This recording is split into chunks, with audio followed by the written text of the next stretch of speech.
ಭಿಕ್ಷವಾಗಿತ್ತು. ಕಾಲಾನುಕಾಲಕ್ಕೆ ಊರೆಲ್ಲ ಮಳೆಯಾಗಿ ಸಮೃದ್ಧಿ ತುಂಬಿತ್ತು. ನಿಜ ನೀತಿನೇ ಊರಲ್ಲಿ ಕಂದಾಯ, ಬರೀ ಪ್ರೀತಿನೇ ಆ ಊರ ಆದಾಯ. ಭಯ ಭೀತಿಗೆ ಊರಲ್ಲಿ ಎಡೆಯಿಲ್ಲ, ಮಹಾರಾಯ ಮಹನೀಯ ಅವನಿದ್ದಲ್ಲಿ ಊರಲ್ಲಿ ನ್ಯಾಯ.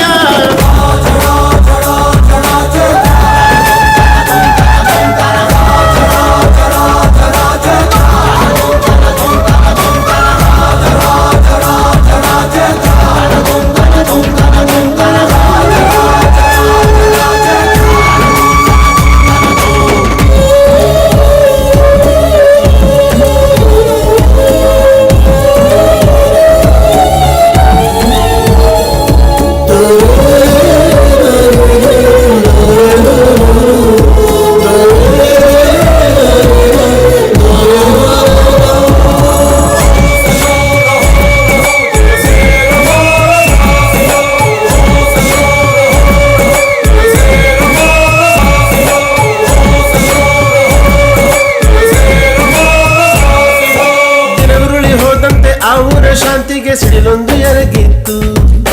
ರಾಣಿಗೆ ಹುಟ್ಟುವ ಮಗನಿಂದ ಮಾವನ ಸಾವೆಂದು ಬರೆದಿತ್ತು.